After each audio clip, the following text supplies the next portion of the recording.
Chaque jour, Charles et Carole vous présentent la leçon de l'école du sabbat.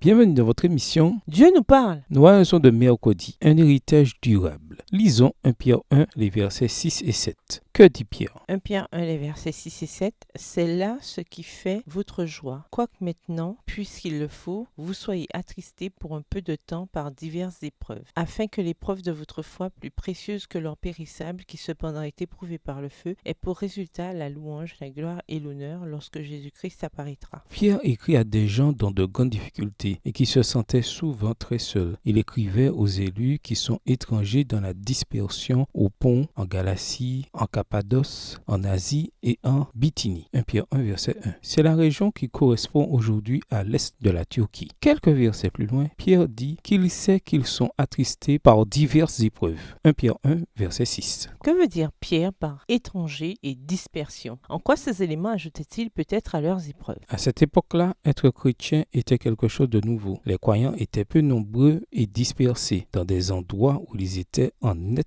minorité et au mieux incompris, au pire persécutés. Cependant, Pierre leur assure que ces épreuves ne sont pas fortuites ou désordonnées. 1 Pierre 1, versets 6 et 7. La foi authentique est l'objectif de ceux qui persévèrent dans toutes sortes d'épreuves. Version Bible en français courant. Lisons 1 Pierre 1, les versets 6 à 9. Quelle assurance suprême Pierre cherche-t-il à donner à ces gens au sein de leurs épreuves? Que signifie cette espérance pour nous aussi? 1 Pierre 1, les versets 6 à 9. C'est là ce qui fait votre joie, quoique maintenant, puisqu'il le faut, vous soyez attristés pour un peu de temps par diverses épreuves, afin que l'épreuve de votre foi, plus précieuse que l'or périssable, qui cependant est éprouvé par le feu, ait pour résultat la louange, la gloire et l'honneur lorsque Jésus-Christ apparaîtra. Lui que vous aimez sans l'avoir vu, en qui vous croyez sans le voir encore, vous réjouissant d'une joie ineffable et glorieuse, parce que vous obtiendrez le salut de vos âmes pour prix de votre foi. Quelles que soient leurs épreuves et leurs souffrances, quelle comparaison y a-t-il avec l'éternité qui les attend quand Christ reviendra? Les paroles que Pierre leur adresse sont les paroles que Dieu nous adresse, peu importe ce que nous devons affronter. Aussi difficiles ou pénibles que soient nos épreuves, nous ne devons jamais perdre de vue l'objectif ultime, la vie éternelle dans un nouveau ciel et sur une nouvelle terre, sans douleur, sans souffrance et sans mort, avec une telle promesse devant nous, une promesse qui nous est garantie par la mort de Jésus. Comme il est important de ne pas perdre la foi, mais plutôt au sein de nos épreuves, de demander au Seigneur de nous purger de tout ce qui pourrait se mettre en travers du chemin de notre foi. Au revoir. Et à demain si Dieu veut.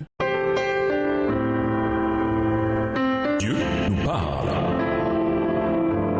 Chaque jour, Charles et Carole vous présentent la leçon de l'école du sabbat.